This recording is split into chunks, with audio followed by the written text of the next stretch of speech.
It's really cute and very elegant when worn. Welcome back to my channel. Today, I am going to show you how I make my beautiful birthstone necklaces that you can actually sell.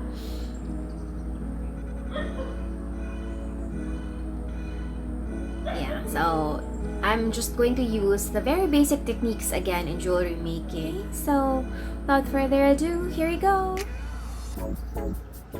Okay, so like I said, we are going to be making a simple dainty necklace using very basic jewelry making techniques. This is how it looks, and it's really cute and very elegant. Here's a photo of when this is worn.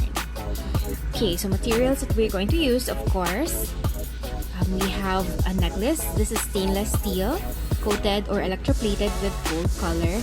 You can buy this in bulk so that you get it cheaper, and also you can still get a good profit out of it. This is 18 inches, and we are going to be cutting it today. Then we would also need a bunch of beads. These are Swarovski crystals. This is an amethyst, and this is a stream stone. And also, I use about 3 mm to 6 mm sizes of stones or crystals. Then we are also going to be needing 10K gold wire. It can be the simple one. You get the one that's somehow harder. There's actually, I forgot what gauge that was, but there's a really soft one. But you get the semi-hard 10K gold, and then you can also get this twisted wire, still 10K gold. This is actually nice in wire wrapping. But today we can just use this simple. Let's begin. To start, we are going to if we can undo this. Ano ba yan?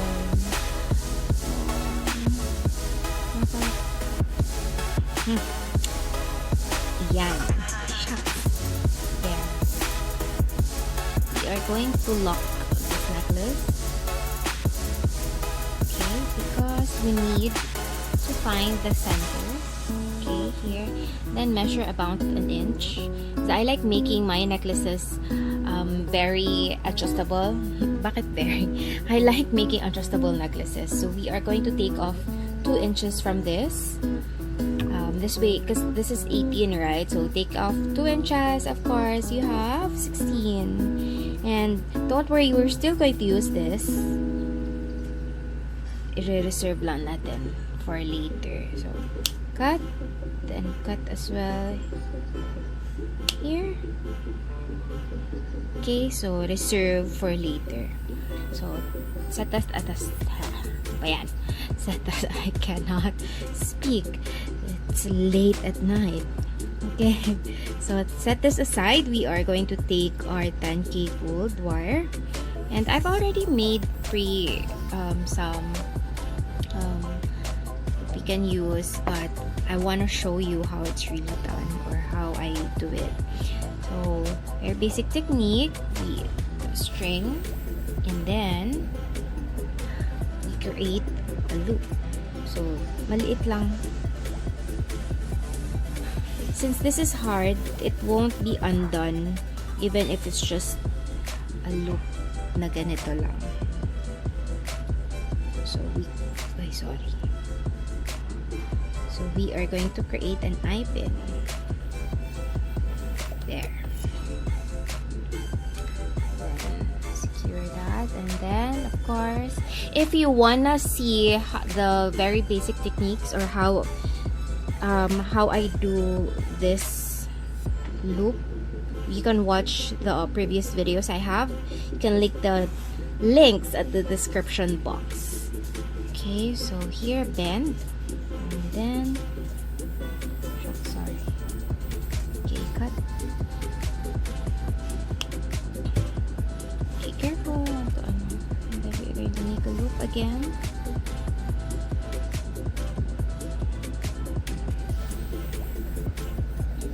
So, hindi sila pantay. Ayusin lang natin. Pantayin lang natin.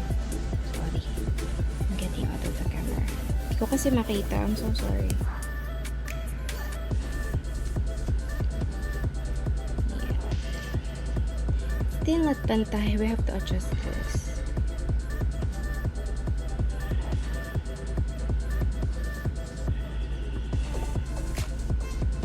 You have to make sure kasi that the loop here is the same size as the other one.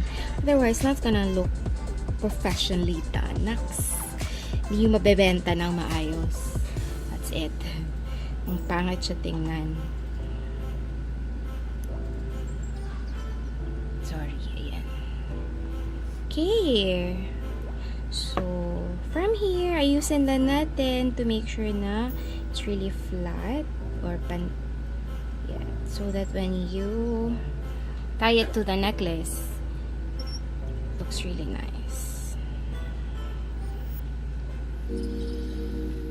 Kasi hindi siya center. Yan. Looks better.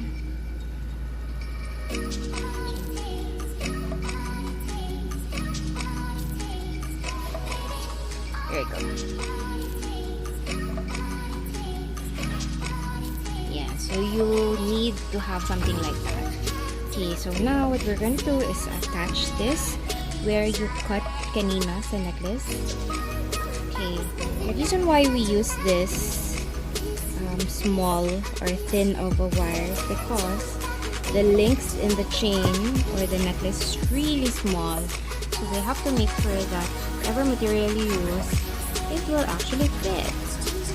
Okay. So this is actually hard.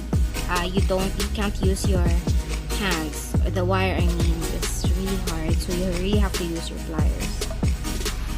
Open again. Get the other end. And insert.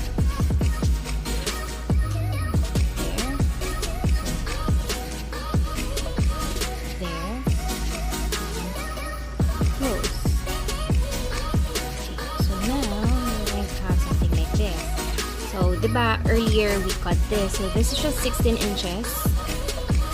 Some people like it having, or some people like it na 14 inches. So you have the option to cut this so shorter. But you'll never know kasi who your customers are going to be. So they can be on the plus side or the really sexy or thin ones. So it would be best for you to make the necklace adjustable. So to do that, you can still cut 1 inch here and add a ring or here, something like this here. But this time, ayoko kasi 16 to 18 inches lang. I have here, or 16 to 18 inches lang na size shape ng necklace ang gusto ko. So I have here a scrap na 10K gold. So we are going to make a jump ring out of this. So reason why I'm using this because this is thicker, so it won't be opening. Tapos it won't open tapos matatanggal yung chain mo. That's not gonna happen with this. Hopefully not. But seriously not.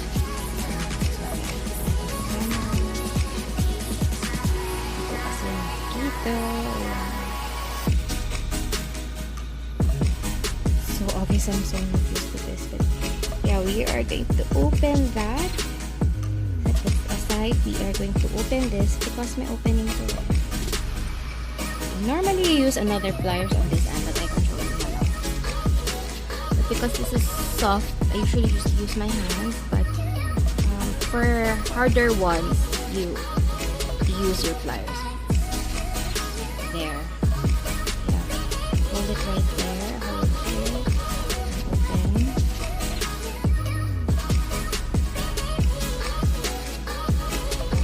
Tapos, remember the chain that you cut earlier? We are still going to use that. And attach niya lang siya.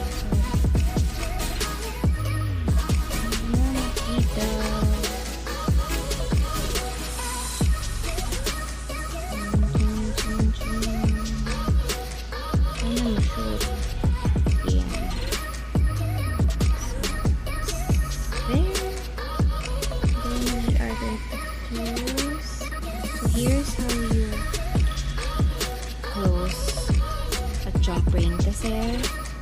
don't do this, it will open.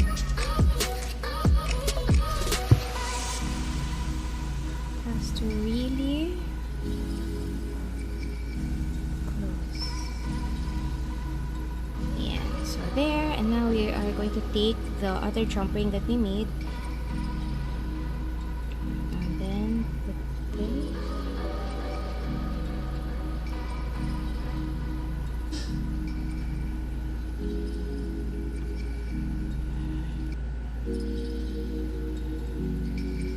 Okay, so now, there you go. So that's it. Thanks for watching.